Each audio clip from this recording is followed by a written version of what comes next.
Muita gente se queixa de que periodicamente o lar vira um pandemônio.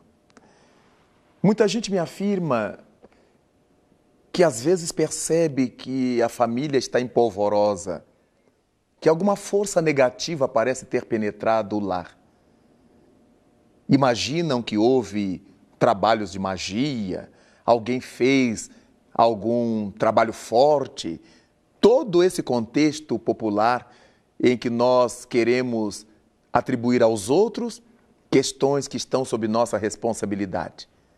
Manter a nossa casa em paz, manter o nosso lar em ordem é alguma coisa de nossa alçada, é alguma coisa que está sob nossa responsabilidade, sob nossa custódia. No entanto, é válido pensar que pelo fato de se reunirem dentro de casa criaturas com os mais variados pendores, caracteres, temperamentos, muitas vezes a família sofre mareios afetivos, emocionais, sentimentais, que redundam de fato em perturbações de ordem espiritual. Dentro de casa, existem aqueles cujo temperamento leva-os a debochar dos outros, a condenar sempre, jamais elogiar, apenas veem defeitos.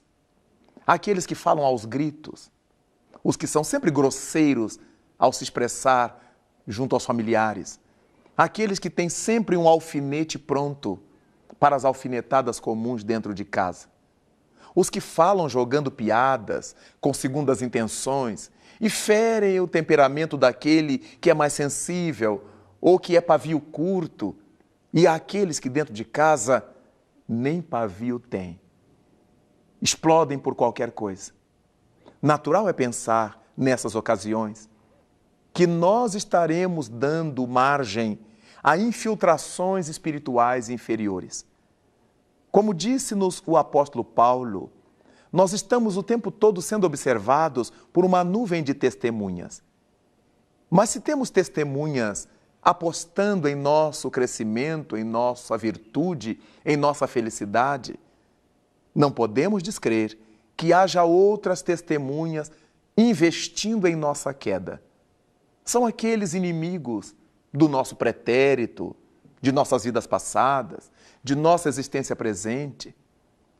Eles estão sempre à espreita de nossa fragilidade, de um gesto em falso, de uma vivência incorreta, para que possam nos provocar malestares, aturdimentos, desarmonias, com o prazer patológico de nos ver sofrer. Acontece que essas circunstâncias são quase sempre criadas por nós.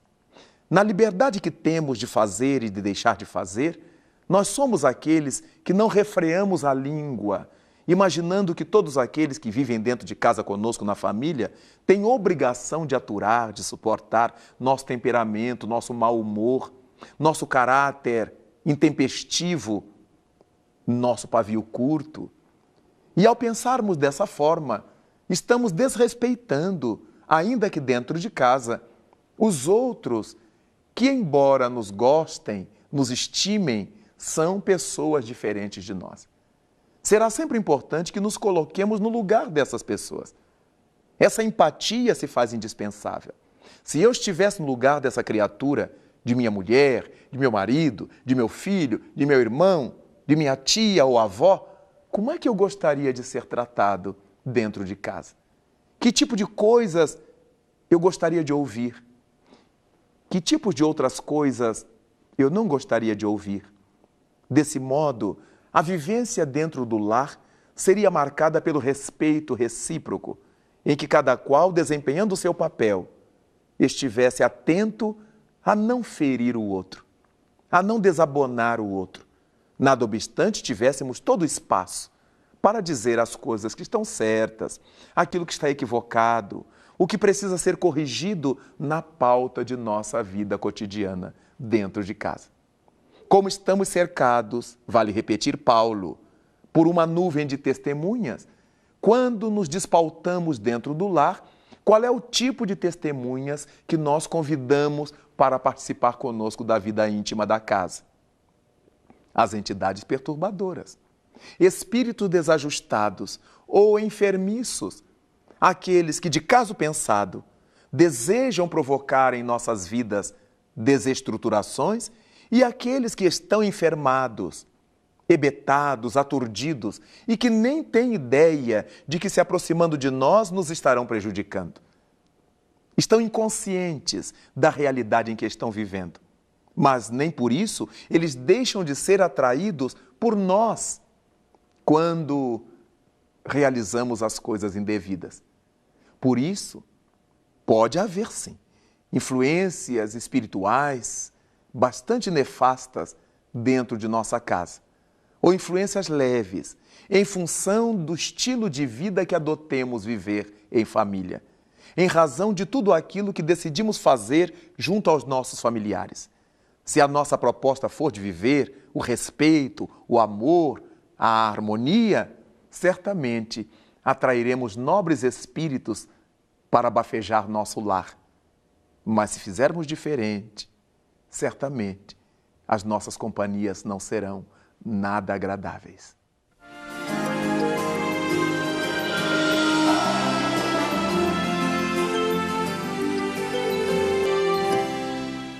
Todas as influências que venhamos a sofrer em nossa residência, em nossa casa, não temos que pensar primeiramente que alguém nos desfechou pensamentos negativos, que alguém está fazendo trabalhos contra nós, trabalhos de magia. Porque o que manda na nossa casa é a nossa vivência. Todos aqueles que participamos da família somos alvejados pelos pensamentos, pelas energias, pelos fluidos, pelas luzes ou pelas sombras a que tenhamos dado abertura. Se nós estivermos vivendo com Deus, na honestidade, na dignidade, no respeito recíproco, qual é o mal que nos vai atingir? Qual é a sombra que nos vai visitar? Mas quando nós estivermos nessa hibridização, como diz o ditado popular, acendendo uma vela para Deus e outra para o demônio, obviamente não somos fiéis a ideia nenhuma. Nós estaremos sempre no campo do quem dar mais. E por causa disso, ficamos vulneráveis a acompanhamentos nocivos. É muito importante que prestemos atenção num ditado popular muito antigo que assevera: dize-me com quem andas e te direi quem és. Naturalmente, quando estamos lidando com as questões espirituais, a proposta é diferente. Os espíritos nos dizem: dize-me quem és e te direi com quem andas. É a partir da nossa forma de ser, é a partir do nosso modo de viver, do pensamento que cultivamos, das ações que praticamos, que elegemos os nossos acompanhamentos espirituais. Poderemos estar muito bem acompanhados em termos psíquicos, mas poderemos estar muito mal resguardados. Daí vale a pena a família ter esse cuidado na sua convivência. Ninguém vai imaginar que dentro de casa não teremos altercações, alguma indisposição, alguém que fale de uma forma mais ríspida, mais áspera com o outro, e outro se debulhe a chorar. Isso tudo faz parte da normalidade da vida doméstica cotidiana. Mas o que não deve acontecer é que essa postura de agressividade, essa postura ferinte, pessimista, negativa, se tornem uma constante na relação familiar. Quando isso se tornar uma constante, não podemos ter dúvida de que estaremos mal assistidos. Criaturas espirituais de má índole, ou ignorantes, ou inconscientes, estarão procurando fazer ninho na nossa consciência. Nos sentiremos lesados, traídos, amargurados, desprezados em casa. Nos sentiremos a sós, nos veremos pessoas solitárias E tudo isto, agasalhado por nós, nessa baixa autoestima, vai fazendo com que entidades desencarnadas de má índole, infelizes em si mesmas, se apropriem desse caldo de cultura que nós lhes oferecemos para fazer toda sorte de estrepolias, para provocar toda sorte de males, de infestações negativas no seio da nossa família. Será de bom alvitre instalar em nossa casa, pelo menos uma vez por semana, o hábito de orar, o Evangelho no lar, como chamamos, ou Jesus no lar, como quisermos. 5 minutos, ou 10 minutos, 15 minutos, para lermos uma página do bem, uma página do Evangelho, uma página bíblica, ou de um livro nobre que tenhamos na mão. Ler, comentar, verificar onde é que aquelas lições servem à nossa vida doméstica, à vida da família e à nossa vida individual. Depois, fazer a nossa oração agradecendo a Deus pela nossa família, pela nossa convivência, pela nossa harmonização e pedir a esse sempiterno, a esse Pai de amor e de bondade, a força de que necessitamos como membros de um clã, de um grupo doméstico, de uma família, para resistirmos a todas as tentações que nos vão encontrar pelos caminhos. Basta que saiamos às ruas para que tenhamos todo tipo de dificuldades e de facilidades. No trânsito, no comércio, na travessia da rua, nas relações sociais, todos esses movimentos que realizamos no dia a dia nosso nos darão ensejo de fazer o melhor, de nos ajustarmos a boas companhias, a más companhias, e trabalhando dessa forma, nós vamos afugentando as influências negativas, ou melhor, vamos nos afastando das influências nefastas, ou melhor ainda, vamos nos vacinando contra essas ondas negativas que periodicamente invadem nosso lar e desestruturam nossa família. É por causa disto que nós pensamos no quanto será importante para nós a oração em família, nas bênçãos do lar.